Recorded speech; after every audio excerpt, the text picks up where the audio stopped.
شہید محسن حجاجی 28 سال یا 32 سال کا شہید ہے. یہ بی بی کے حرم کو سیریا میں بچاتے ہوئے شہید ہوا. اور آج کے دور میں کہ جہاں دنیا ماڈرن روبوٹ آرٹیفیشل انٹیلیجنس پتہ نہیں کہاں کہاں، آج کے دور میں، پرانی بات نہیں ہے، آج کے دور میں کٹے ہوئے سروں کا سردار بن گیا. 32 سال کا جوان ہے. اس سے پوچھتا، اس کے مسجد کے جو مولانا تھے اس سے پوچھا، وہ چھوٹے سے شہر چھوٹے سے علاقے میں رہتا تھا، اس سے پوچھتے تھے کہ تم امام حسین کے لیے، وہ کہتا ہے مجھے سخت کام دو مجلسوں میں. سب سے سخت کام کیا تھا؟ نیاز بانٹنا، دیکھ کاٹنا. وہ کرتا تھا.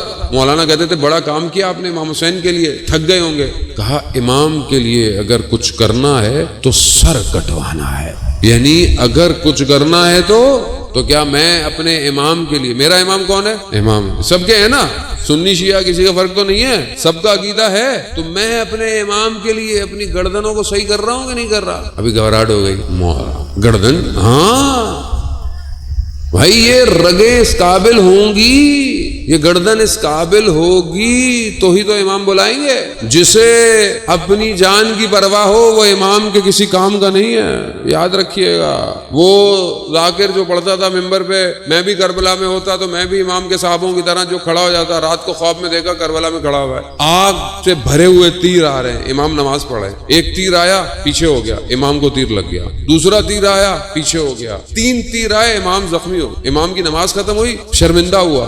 امام نے کہا یاد رکھنا آج کے بعد کبھی نہیں کہنا میرے صحابیوں جیسا کوئی بھی نہیں ہے. 13 تیر کھائے سعید نے، امام نماز پڑھ رہے تھے کربلا میں، 13 تیر کھائے، سعید گر گیا. سعید نے یہ نہیں کہا کہ میں نے کوئی بڑا کام کیا، کیا کہا؟ مولا آپ راضی ہیں؟ اللہ اکبر.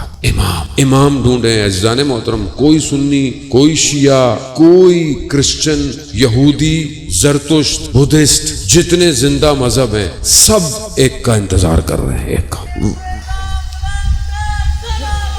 اللہم صلی علی محمد وعلی. بس عزیزان محترم، وقت بہت تیزی ہے، فرحان جو ہے وہ نہیں پتا مجھے کہاں پہنچے. عزیزان محترم، خوب اپنے آپ کو اپنے امام کے لیے تیار کر. چند چیزیں، گزارشیں بہت تیزی سے. امام کی ایک حدیث ہے، چھٹے امام جعفر صادق علیہ الصلوۃ والسلام ارشاد فرماتے ہیں اللہم صلی علی محمد وعلی. عزیزان محترم، یا علی.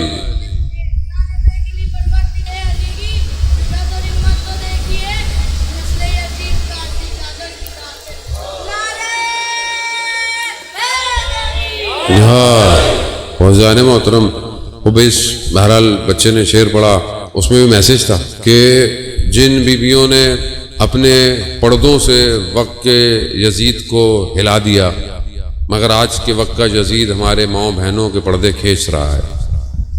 ہمیں اس کا احساس، کیونکہ ہماری غیرتیں ختم ہو گئی. آپ خود سوچیں نا کہ جو ایک بے پردہ عورت چند لوگوں کو جہنم میں لے کے جاتی، ایک بے پردہ عورت. قصور کس کا ہے؟ قصور باپ کا ہے کہ وہ اپنی بچی کی تربیت، ماں کا ہے. ماں اگر حجاب کرے بچی کو حجاب کو کہنے کی ضرورت، باپ اگر نماز پڑھے بچے کو کہنے کی ضرورت. لیکن بچے نے کبھی باپ کو دیکھا ہی نہیں کہ وہ قرآن کھولتا ہے گھر میں. بچہ کہاں کھولے گا؟ ہے کہ نہیں ہے؟ قرآن پڑھو، مولوی کے پاس جاؤ. کدھر جائے مولوی کے پاس؟ خود تو قرآن کھولے، بچہ بھی کھولے گا. جو بچہ اپنے باپ کو دیکھتا ہو کہ رات کو اٹھ کر تہجد پڑھتا ہے، وہ بچہ بھی تہجد پڑھتا ہے.